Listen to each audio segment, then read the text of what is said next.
Very good morning to all of you, my dears. Welcome to the world of education. And yes, we are going to start with a chapter called as mineral nutrition. मेरे बच्चों, एक से दो question आने के chances हैं यहाँ पे ज्यादा क्वेश्चन आने के चांसेस नहीं है, लेकिन इस एक दो क्वेश्चन के लिए भी हमें बहुत ज्यादा पढ़ना पड़ेगा.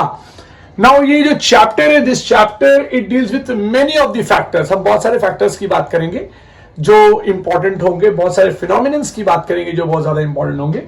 पहला पॉइंट यहां पर यह लिखा जाता है कि the basic need of all the living organism, दुनिया के जितने भी लिविंग ऑर्गेनिजम्स हैं, इनके जो बेसिक नीड होते हैं, they are essentially they are same. ये सबसे पहला बात रहेगा यहां पे. नाउ दैट सेम अगर मैं कहता हूं तो what do they require? They require something called as macromolecules, my dear.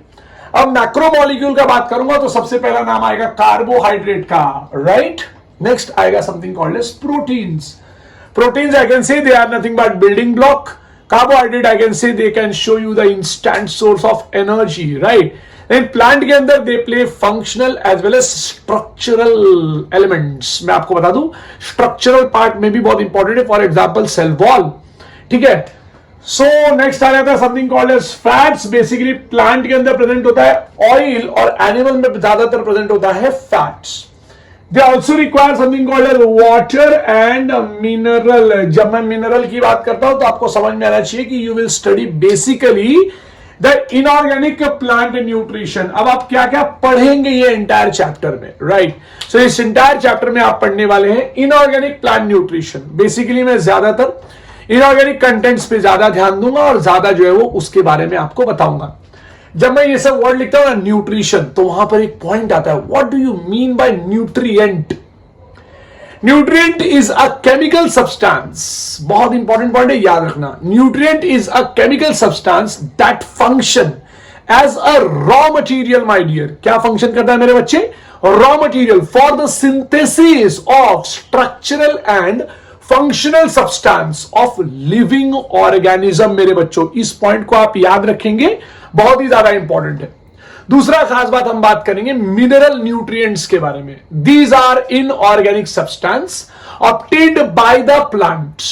शब्द याद रहे, दीज आर डैश सब्सटेंस, तो मैं बोलूंगा these are inorganic substance obtained by the plant from where? From soil. शब्द याद रहे, by the plant from soil and function as a raw material. अगर मेरे को कोई पूछे what do you mean by essential element और कितने एसेंशियल एलिमेंट्स होते हैं, मैं सारी चीजों का बात करूंगा. पहले मैं एसेंशियल एलिमेंट्स के क्राइटेरिया के बारे में बात करूंगा, फिर मैं टाइप्स के बारे में बात करूंगा, फिर मैं फंक्शन के बारे में बात करूंगा, डेफिशिएंसी सिम्टम्स के बारे में बात करूंगा, उनके टॉक्सिसिटी के बारे में बात करूंगा.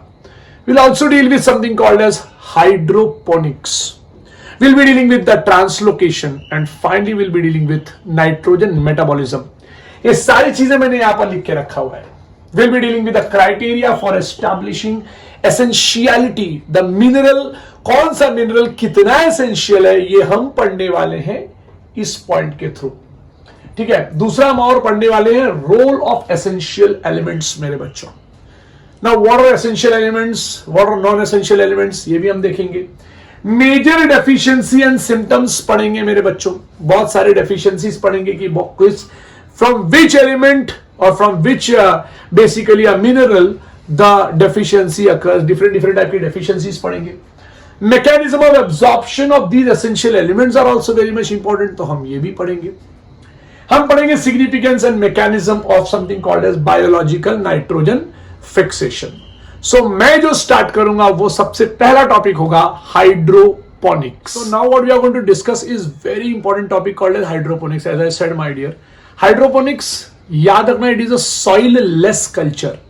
लेकिन इसकी शुरुआत की किसने? Who was the first inventor of such type of very different method? And it was something called as Julius von Sachs. So Julius von Sachs, he was a German botanist, and in 1860 he demonstrated one of the finest experiment. सबसे जबरदस्त experiment explain किया इन्होंने demonstrate किया कि plant can be grown. Please मेरी बात याद रखना, plant can be grown to maturity in a defined nutrient solution. माने न्यूट्रिएंट सोल्यूशन आप देंगे, आप डिफरेंट टाइप के मिनरल न्यूट्रिएंट्स एक साथ रखेंगे, एक छोटे से बीकर में या एक छोटे से जो है वो कटोरी जैसा स्ट्रक्चर ले लेंगे आप, and when you will put bowl जैसा structure and when you will put this plant with different type of a nutrient, yes, this plant will show you a growth. Mind it, you are not going to put any type of a soil in that. Soil डालने से, ऐसा ये कहते थे, यहां पर लिखा हुआ नहीं है बट आपको बता दूं मैं कि सॉइल डालने से different type of bacteria and fungus also comes in a picture, and this bacteria and fungus they stop the growth of a root or a plant till certain level. Then plant what does? Plant tries to get resist to that bacteria and fungus, and then the growth start. So that is a big problem. In order to avoid such type of problem, Julius von Sack ने अपना बहुत बड़ा role play किया, and here he put a different type of defined mineral nutrients, and he did not put what is soil. तो यहाँ पर उन्होंने absence of soil रखा. The technique of growing plant in a nutrient solution is termed as what? Hydroponics. Hydro ये शब्द से ही आपको पता चलेगा कि मैंने वहां पर रख दिया है पानी, ठीक है. और ये हाइड्रोपोनिक्स एक ऐसा फिनोमिनन है, क्योंकि यहां पर देखिए क्या वर्ड रखा जा रहा है. हमने इस फिनोमिनन को टाइम टू टाइम हमने इसको इंप्रूवाइज करने की कोशिश की. Since then a number of improvised methods have been employed to what? To try and determine the mineral nutrient essential for the plant.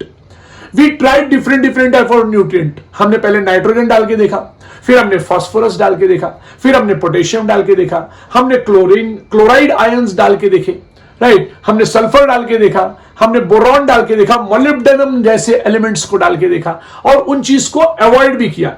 जब हम अवॉइड करते हैं दे लीड टू डेफिशिएंसी, हम ज्यादा डाल देते हैं इट लीड्स टू टॉक्सिसिटी. तो यहां पर दो कॉन्सेप्ट आपके सामने आता है, एक है डेफिशिएंसी, दूसरा toxicity. Not only that my dear, the essence of all these experiments, ये जितने भी एक्सपेरिमेंट या मेथड्स आपके सामने इन्वॉल्व किए गए हैं for a culture of a plant, ये सारे के सारे सॉइल फ्री थे. और सॉइल फ्री के साथ साथ इसमें डिफाइंड मिनरल सॉल्यूशन डाला गया था. माने they were knowing, the scientist were knowing कि how much amount of mineral is required to this type of plant, how much type of mineral, how much different type of a mineral is required to this type of plant. तो उनको ये पता चलने लग गया. So mineral nutrition बहुत बड़ा और जबरदस्त टॉपिक बन गया. Now this method requires what? This requires two things. The very first is purified water and second is a mineral nutrient and salts. बहुत ही इंपॉर्टेंट पॉइंट है, इसके बारे में भी हम अलग से डिस्कशन करेंगे. Root of these plants were immersed in what? In a nutrient solutions. मैंने आपको बताया था, बाउल लेना है, बीकर लेना है या ट्रे ले लेना है, उन सारी चीजों में बस खाली इस प्लांट को रखना है और एक प्रॉपर चैनल बनाना है न्यूट्रिएंट्स का, वाटर का एंड सॉल्ट्स का. वाटर इंप्योर नहीं होना चाहिए, प्योरिफाइड वाटर होना चाहिए. डिफरेंट टाइप ऑफ मेरे तरीके का न्यूट्रिएंट्स उसमें ऐड होना चाहिए मेरे बच्चों. Next is here element was added, या तो ऐड किया जा रहा था या तो हम उसको सब्सटीट्यूट कर रहे थे. For example if I put nitrogen then what is the effect? क्या मैं नाइट्रोजन डाल के फॉस्फोरस डालूंगा तो क्या वो इंपैक्ट डिफरेंट होगा? वो हमने चेक किया. So either we were adding the nutrient और we were substituting the nutrient और we were removing the nutrients और we were giving varied concentration, 10 microgram, 3 microgram, 2 microgram, किस पे ज्यादा इफेक्ट पड़ता है. So it was a scientific research based project which was being done by Julius von Sack and many other scientists, my dear. Please याद रखना, ठीक है. Now here the mineral solution suitable for a plant growth was also obtained. different type के mineral solution को obtain किया गया, ये बहुत बड़ी बात थी. By this method the essential elements were identified and their deficiency symptoms was discovered मेरे बच्चों. तो अलग अलग डेफिशिएंसी सिम्टम्स भी डिस्कवर किए गए, जैसे for example chlorosis, for example stunted growth, for example leaf rolling, for example different type of bacterial fungal diseases, different type of mineral diseases.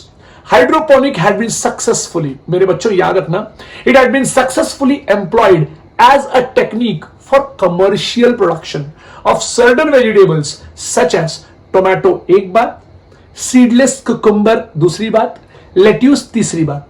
It must be emphasized that a nutrient what solution must be adequately aerated. Proper aeration होना चाहिए to obtain an optimum growth. अब aeration करने की क्या जरूरत है? Different different amount of जो है वो कार्बन डाइऑक्साइड, ऑक्सीजन, ये सारी चीजें मिलनी चाहिए. तो क्या करते हैं, हमको एरेशन करना चाहिए कि नहीं करना चाहिए? हमको एरेशन करना चाहिए मेरे बच्चों. एरेशन करोगे तो the root will get something called as what? These root will get something called as oxygen.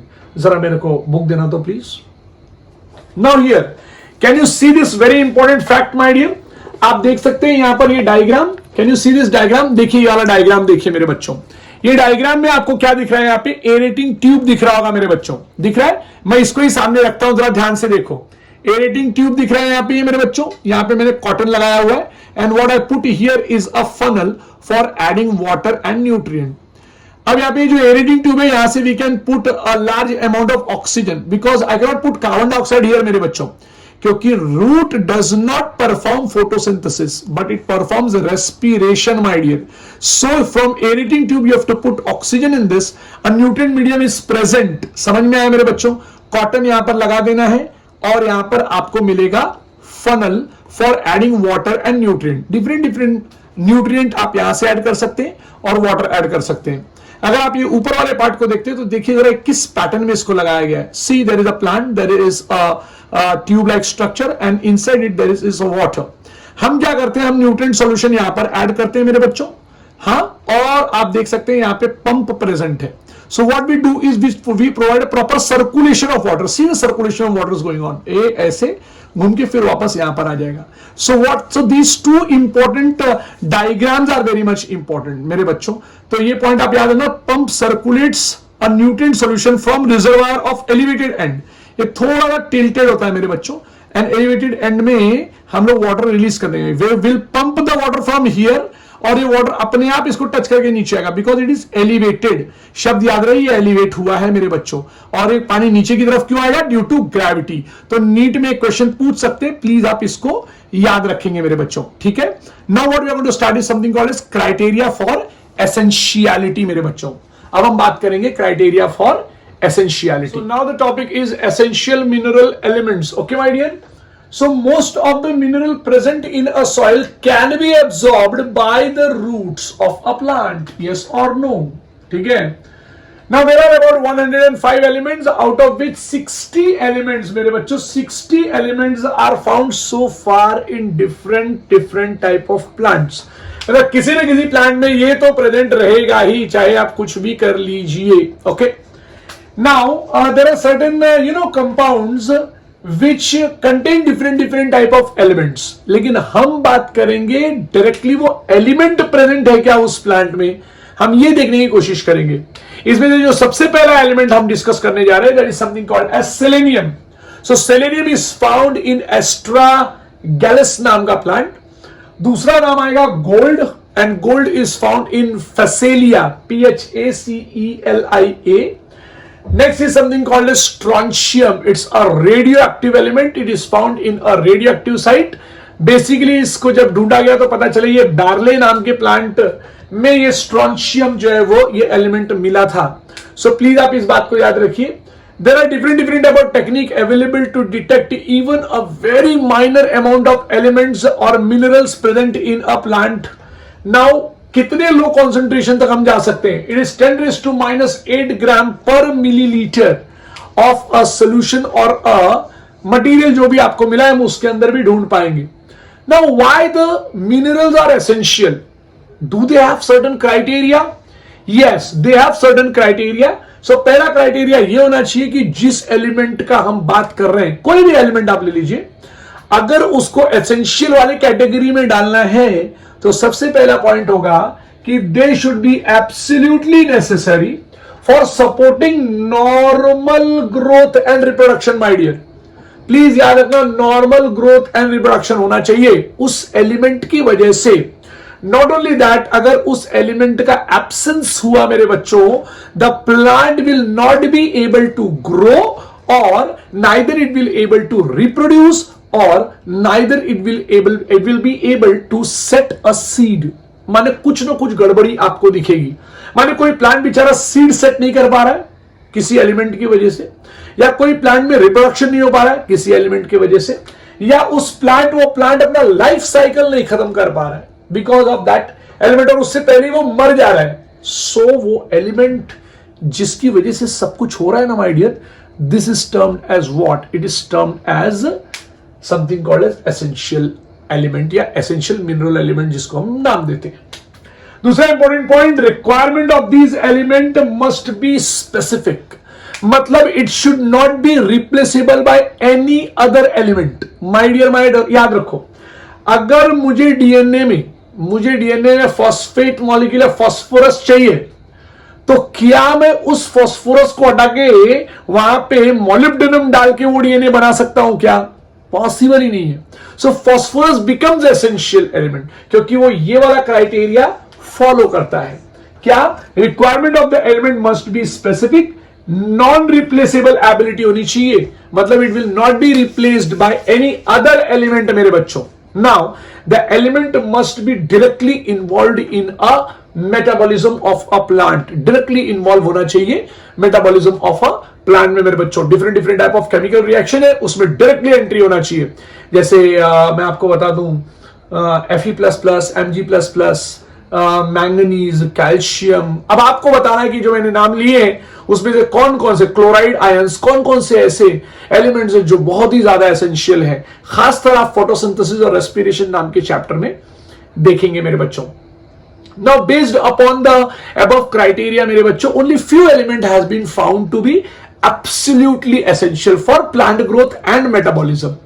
Now, these elements are further divided into two broad categories, मेरे बच्चों। Based on these, मैं आपको बता दूं मेरे बच्चों, एक काम करता हूं, मैं आपको प्रॉपरली लिख के दिखाता हूं। मैं 1 मिनट के लिए हटता हूं, आप इसको कॉपी कर लीजिएगा।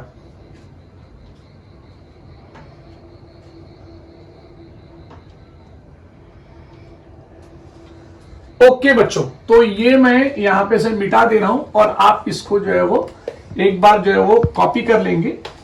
अब मैं आपको बताऊंगा कि हाउ डज द ये पूरा क्लासिफिकेशन सेट होता है। ये पूरा क्लासिफिकेशन अगर आप देख लेंगे तो आपको पूरा इसके मिनरल न्यूट्रिशन नाम के चैप्टर का पूरा एसेंस पता चल जाएगा कि बेसिकली ये हम लोग किस बेसिस पे पढ़ रहे हैं इसको। ओके, नाउ ये अभी देखिए आपके बुक में तो एक ही पैटर्न में दिया गया है और उसको आगे एक्सप्लेनेशन दिया गया है, लेकिन मैं क्या करूंगा, मैं आपको पूरा एक चार्ट बना के दे दूंगा जिससे आपको पता चल जाएगा कि बेसिकली क्या प्लान हुआ है। सो पहला point, if I want to state an essential element, मेरे बच्चों ऐसा अगर मैंने बात किया तो एसेंशियल एलिमेंट का पहला तरीका होगा एक्सप्लेनेशन का, द फर्स्ट विल बी, अब आप जानते हैं माइक्रोन्यूट्रिएंट और मैक्रोन्यूट्रिएंट के फॉर्म में आएगा, तो हम यहां पर लिखेंगे क्वांटिटेटिव। ये क्वांटिटेटिव शब्द याद रहे, ठीक है। क्वांटिटेटिव फिनोमिनन पे आप इसको क्या कर सकते हैं, आप इसको डिस्क्राइब कर सकते हैं। यहां पर होगा मैक्रोन्यूट्रिएंट, दूसरा micronutrient. My dear, it's very important, आप इस बात को याद रखिए। तीसरा, आप एसेंशियलिटी, जो ये जो एसेंशियल एलिमेंट्स है, इसको एक और पैटर्न में आप क्लासिफाई कर सकते हैं। Next function, next will be function मेरे बच्चे, on the basis of the function. पहला था on the basis of the quantitative, यानी कितने अमाउंट में रिक्वायर्ड है। सो पहला पॉइंट आएगा फंक्शन में रखा, तो मैं यहां पे एक लाइन खींच देता हूं, यहां पे स्ट्रक्चरल एलिमेंट्स, बहुत important. I not give example right now क्योंकि ये आगे बहुत ही ज्यादा लेवल पे काम आएगा। स्ट्रक्चरल एलिमेंट्स, दूसरा एनर्जी ट्रांसड्यूसर्स, ट्रांसफॉर्मर्स भी होते हैं मेरे बच्चों, एनर्जी ट्रांसड्यूसर्स, ठीक है, ये भी बहुत इंपॉर्टेंट है, energy transducers. Next is something called as catalytic element, बहुत ही ज्यादा इंपॉर्टेंट कैटालिटिक एलिमेंट। थोड़ा सा यहां पे ऐसे कर लेते हैं, तो कैटालिटिक एलिमेंट याद रखेंगे, ठीक है। कैटालिटिक एलिमेंट के बाद हम बात करेंगे ऑस्मोटिक पोटेंशियल में भी यूज होता है मेरे बच्चों, ये भी आपको याद रखना होगा। तो कैटालिटिक एलिमेंट के बाद कौन कौन से ऐसे एलिमेंट है जो ऑस्मोटिक पोटेंशियल में यूज होते हैं, this also you have to deal with. See so मैंने पहला जो देखा it was on the basis of quantitative phenomenon, जहां पे आप मैक्रोन्यूट्रिएंट और माइक्रोन्यूट्रिएंट के फॉर्म में कर सकते हैं। सेकेंड वाला तरीका था on the basis of their function, function के बेसिस पे आप कर सकते हैं मेरे बच्चों। तो फंक्शन के बेसिस पे कुछ elements will be used in structural, used as structural elements, कुछ will be used as energy transducers, कुछ will be used as catalytic element, कुछ will be used in osmotic potential. तीसरा पॉइंट होता है availability, बहुत important point. चलो दूसरे colour के पेन से लिखते हैं। So this availability is also very much important. शब्द याद रहे मेरे बच्चों, इट्स वेरी इंपॉर्टेंट अवेलेबिलिटी। तो कौन सा एलिमेंट कितना अवेलेबल है, तो वहां पे भी आएगा मिनरल एंड नॉन मिनरल, बहुत इंपॉर्टेंट पॉइंट, मैं इसके बारे में भी डिस्कशन करूंगा, mineral and non mineral. And the third will be mobility, बहुत ही ज्यादा इंपॉर्टेंट ये भी, इसके ऊपर तो कुछ क्वेश्चंस भी आए हुए हैं नीट में, so have to be very much alert. ना अगर मैं मोबिलिटी में बोलूं तो दो कॉन्सेप्ट आ जाता है आपका, एक आएगा मोबाइल एलिमेंट्स और दूसरा आएगा नॉन मोबाइल एलिमेंट्स। मैंने पहले ही बोला हुआ है कि मैं इसका जो है वो एग्जांपल्स अभी दूंगा नहीं, इसके एग्जांपल्स आपको कुछ देर के बाद पता चलेंगे, बट आपको याद रखना है कि मोबाइल एलिमेंट्स और नॉन मोबाइल एलिमेंट्स जैसे एलिमेंट्स प्रेजेंट होते हैं। सो अगर आप देखते हैं यहाँ पे micro nutrient and macro nutrient, तो इसके बारे में अब डिस्कशन शुरू करते हैं बच्चों। Now we are going to start with a very important topic called as macro nutrient and micro nutrients. My dear, मैंने आपको ये टॉपिक पढ़ाने का एक अलग तरीका ढूंढा हुआ है, जैसे मैं पढ़ा दूंगा आपको डिस्टिंग्विश बिटवीन के फॉर्म में, ठीक है, ताकि आपको लाइफ टाइम याद रहे। Macronutrients, yes, they are present in a large amount and they are basically present in almost all the plant tissues. पहला पॉइंट। दूसरा पॉइंट, माइक्रोन्यूट्रिएंट में आएंगे तो they are also termed as a trace element and they are needed in small amount. They are needed in large amount मेरे बच्चों। दूसरा important point यहां पर यह कि macronutrient will be always more than 10 millimole per kilogram of a dry matter. Now, what do you mean by dry matter? It is a mass of a body minus water. अगर आपने किसी plant या किसी animal के body में से water निकालने के बाद उसका वजन किया तो it is termed as a dry matter. And यहां पे macronutrient will be always more than 10 millimole per kilogram of a dry matter. अगर आप माइक्रोन्यूट्रिएंट में आएंगे तो it is less than 10 millimole per kilogram of a dry matter मेरे बच्चों। अगर आप मैक्रोन्यूट्रिएंट में आते हैं तो आप ये देखेंगे कि there are about 9 elements which we are going to discuss, और अगर आप माइक्रोन्यूट्रिएंट में देखेंगे तो there are about 8 elements which we are going to discuss. यहां पर आपके सामने मैंने नाम लिखा हुआ और मैं आपको अभी का अभी ये सबका सब याद करा देता हूं। कोडवर्ड है कौन एसपीके का एमजी, शब्द याद रहे, कौन एसपीके का एमजी या कौन एसपीएमजी के का, कौन एसपी एमजी के का, या के का एमजी बोलो या एमजी के का बोल लो। कौन एसपी मतलब CHONSP, एमजी के मतलब पोटेशियम, का मतलब कैल्शियम, यहां पर आएगा। अब आप माइक्रोन्यूट्रिएंट में कैसे याद करेंगे? बी कुमो मंजन कब करेगा? बी कुमो मंजन कब करेगा? तो मंजन कल करेगा, फिर से नहीं करेगा, मतलब FE मतलब फिर से नहीं करेगा। तो बी कुमो मंजन कब करेगा? बी कुमो मंजन कल करेगा, फे नहीं करेगा, माने फिर से नहीं करेगा। कोडवर्ड याद रखना। Yes, macronutrients are basically used in a plant structure, आप देख सकते हैं मेरे बच्चों। Micronutrients are not used in a plant structure, मतलब उसके स्ट्रक्चर फॉर्मेशन में नहीं यूज होता है। आगे आएंगे तो ये भी पता चलता है कि macronutrients are very much important with respect to the protoplasmic structure molecules, means they will be found in the protoplasm of a cell and यहां पर they play very little role in the protoplasm.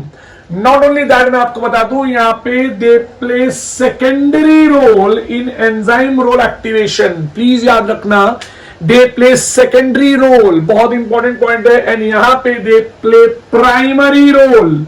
मैं आपको बताऊंगा, अगर आपने photosynthesis पढ़ा होगा तो cyclic and non cyclic photophosphorylation के लिए व्हाट यू रिक्वायर इज मन कल का। कोडवर्ड अगर आपको याद होगा तो इट इज मन, मन माने मैंगनीज, कल, कल माने क्लोरीन, और का यहां से आ रहा है। तो आप देख सकते हैं कि manganese and chlorine I mean chloride ion is very much important for cyclic and non cyclic photophosphorylation. Yes, calcium is also required, but मेरा थोड़ा सा फोकस जो है वो मैंगनीज और क्लोराइड आयंस पर है। यहां पे एक और important point, maintains dash, it maintains osmotic potential, बहुत इंपॉर्टेंट पॉइंट है। यहां पे रोल प्ले करेगा potassium. So potassium plays very important role in maintaining the osmotic potential of a cell. Potassium का बहुत बड़ा रोल है in opening and closing of stomata में। तो प्लीज आप इस बात को याद रखिएगा, यहाँ पे इनका कोई इस तरीके से रोल ऑस्मोटिक पोटेंशियल के लिए तो बेसिकली नहीं दिखता है। यहाँ के लोग बेसिकली इलेक्ट्रॉन कैरियर्स होते हैं, ये बात आप प्लीज याद रखेंगे। एंड यहां के लोग अगर ज्यादा हो गए प्लांट के अंदर, then they can lead to something called as toxicity. याद रखना यहां पे टॉक्सिसिटी का रोल बहुत कम है, दे show seldom toxicity, but yes इस साइड तो टॉक्सिसिटी भर भर के मिलेगा आपको toxicity. Okay, now essential elements के फंक्शंस को भी अलग अलग फॉर्म्स में रखा गया है। नाउ पहला फंक्शन क्या होगा, जरा ध्यान से सुनना। पहला पॉइंट ये कि here they will be the essential elements of component of biomolecules and I mean they act as you know component of a biomolecule. मेरी बात याद रखना, essential element acts as a component of a biomolecule, basically they are structural elements of a cell. तो याद रखना they are component of a biomolecule, carbon, hydrogen, oxygen, nitrogen. Structural element का मतलब हो जाता है कि ये ऐसे लोग हैं जो लोग फॉर्मेशन में बहुत बड़ा रोल प्ले करते हैं। फॉर एग्जांपल आप कोलाजन ले लीजिए, अगर आप कोलाजन लेंगे तो ये एनिमल का हो गया बेसिकली। सेल वॉल ले लीजिए, बहुत इंपॉर्टेंट है। प्लाज्मा मेम्ब्रेन ले लीजिए, बहुत ज्यादा इंपॉर्टेंट है। So they are the one who deal with structural elements of the cell. Basically cell wall हो गया, बेसिकली प्लाज्मा मेम्ब्रेन हो गया, you know. Not only that, next is something called as energy transducers. Yes, मैं आपको बता दूं, they are the component of energy related compounds. now आप बोलेंगे सर एनर्जी रिलेटेड कंपाउंड्स के लिए क्या आप बोलना चाहते हो? बच्चे लोग क्लोरोफिल मॉलिक्यूल में जो सेंटर में अभी एलिमेंट जो बैठता है, that element is something called as a magnesium, my dear. So magnesium, अब आप बोलोगे ना मैंने क्यों किया, it's a metallic element basically.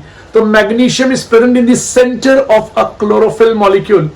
It plays very important role. Same happens with phosphorus. Phosphorus plays very important role in formation of ATP, adenosine triphosphate. It's basically an energy currency of your body. आपको पता होगा एक glucose molecule टूटने के बाद there will be a release of 38 ATP molecules.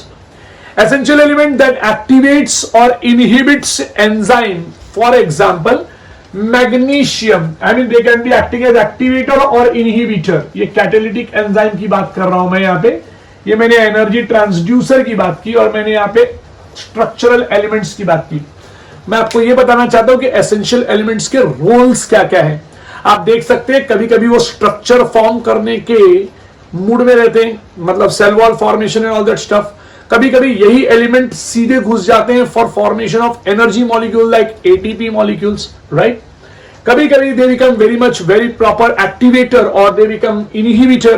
For example Mg++, मैं आपको बता दूं Mg++ और magnesium 2+ is an activator for two things. पहला, राइबुलोज बिसफॉस्फेट कार्बोक्सिलेज ऑक्सीजनेज, मैंने यहाँ पे रुबिस्को लिखा हुआ है, RUBISCO। मेरे बच्चों में आपको बता दूं लिखने का स्टाइल ये है, RU capital B small I small S capital C capital O। Please याद रखना आपको इसी पैटर्न में लिखना है, राइबुलोज बिसफॉस्फेट कार्बोक्सिलेज ऑक्सीजनेज।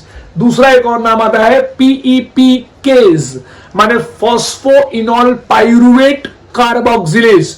ये दोनों एंजाइम्स को एक्टिवेट करने के लिए जो सबसे इंपॉर्टेंट फैक्टर मैं कह सकता हूं, ये जो को फैक्टर है या फिर Mg++ जिसको हम कहते हैं, ये बहुत ही ज्यादा रोल प्ले करता है। तो basically these two are critical enzyme in photosynthetic carbon fixation, my dear.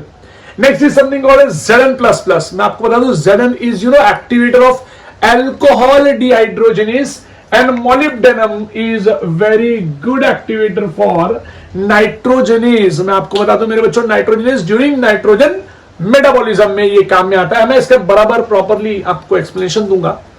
Sometime these element are very much important in something called osmotic potential. मैंने यहां पर बात की थी, आपके लिए यहां पर भी बता दूं. Some essential elements like potassium, I can say potassium helps in opening and closing of stomata, so it is the one which determines the water potential of a cell. अब कैसे होगा ये मैं आपको अगले लेक्चर में बताऊंगा मेरे बच्चों. Thank you to all of you my dear, have a good day.